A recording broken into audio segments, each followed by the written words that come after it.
43-year-old जो बांग्लादेश का ही resident है।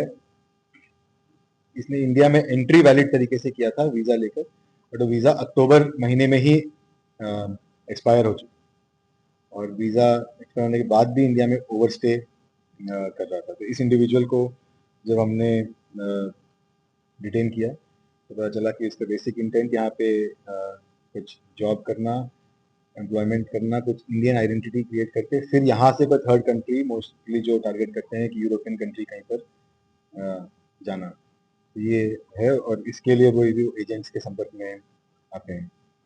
उसके बाद हमने 7 और लोगों को नबी करीम थाने के एरिया में, एक आरा कशां रोड है जहाँ पे एक गेस्ट हाउस है, उस गेस्ट हाउस से हमने इन 7 लोगों को डिटेन किया है। ये लोग इस गेस्ट हाउस में रह रहे थे और इनके पास भी वैलिड वीज़ा नहीं था। इन सब का आइडेंटिटी एस्टैब्लिश करके FRRO में प्रोड्यूस किया गया है और FRRO ने इनको डिटेंशन सेंटर में भेजा है।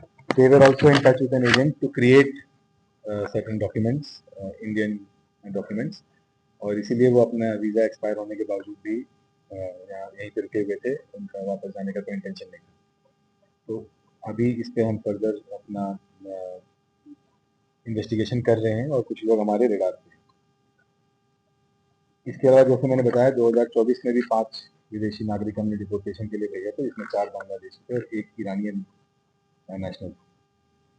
हमारे टीम्स वेस्ट बंगाल के पूर्वी मेदिनीपुर और मुर्शिदाबाद जिलों में जाकर कुछ डॉक्यूमेंट्स का वेरिफिकेशन कर रही है, जो और कुछ सस्पेक्ट्स हैं उनके आइडेंटिटी को क्लियरली एस्टैब्लिश करने एक काफ़ी इंटेंसिफाई किया है। और अगर हम इस साल का फिगर और जो लास्ट ईयर का सबको मिलाएं तो देखिए 14 फॉरेन नेशनल्स को हमने डिपोर्टेशन के लिए भेजा है। हमने एक 2 pronged स्ट्रेटजी एक यूज़ किया है इसमें। एक हमारे जो टीम्स हैं वो ऑन ग्राउंड वेरिफिकेशन करते रहते हैं based on manual information, based on technical information. उसके अलावा जो हमें अच्छा रिजल्ट मिल रहा है वो यूज़ ऑफ डेटाबेसेस के थ्रू है। जो डेटाबेस अवेलेबल होता है कि कौन से फॉरेनर्स इंडिया में एंटर किए हैं, वो कहाँ कहाँ पर रहे हैं, उन्होंने अपना मूवमेंट कहाँ कहाँ किया है, तो अलग अलग पॉइंट्स से डेटाबेस अवेलेबल होता है। और अगर वो ओवरस्टे कर रहे हैं या उनका वीज़ा वैलिडिटी नहीं है, उसके बाद भी वो इंडिया से एग्जिट नहीं किए हैं, तो ये डेटा भी अवेलेबल होता है। तो इसको यूज़ करके हमने एक स्पेशल ड्राइव चलाया है ताकि हम इस डेटा को यूज़ करके हमारे एफर्ट्स को टारगेट कर सकें। जो स्पेसिफिक प्रॉब्लम एरियाज हैं या जो स्पेसिफिक हॉटस्पॉट कोई ऐसा डेवलप हो रहा हो तो हम उस पर टारगेट कर सकें। तो इसी 2 स्ट्रैटेजी हमने 2 pronged स्ट्रैटेजी अपनाते हुए ये बांग्लादेशी नेशनल्स का डिपोर्टेशन करवाया है।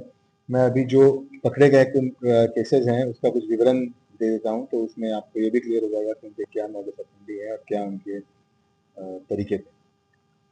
जो एक कैटेगरी ऑफ फॉरेन नेशनल्स हैं जो इंडिया में एंट्री ही इलीगल तरीके से कर रहे हैं, जो without any visa, without any valid documents India के अंदर एंटर कर रहे हैं इलीगल तरीके से। जो खास करके अगर हम बांग्लादेश की बात करें तो जिन राज्यों का बांग्लादेश से सीमा लगता है और अभी तक प्राइमा फेसी ज़्यादातर वेस्ट बंगाल के थ्रू इलीगली इंडिया में एंटर करके फिर आते हैं। जामा मस्जिद थाने के एरिया में इसी तरह एक मोहम्मद ईमान हुसैन नाम के बांग्लादेशी सिटीजन को हमने आइडेंटिफाई किया, 41 ईयर्स का है। तो इंडिया में इलीगली एंटर किया था एक एजेंट के थ्रू, और पूछताछ में बताया कि 13,000 रुपये एक एजेंट को दिया था बांग्लादेश में, और फिर वो वहाँ से बॉर्डर क्रॉस करके और फिर ट्रेन पकड़कर दिल्ली आना हुआ।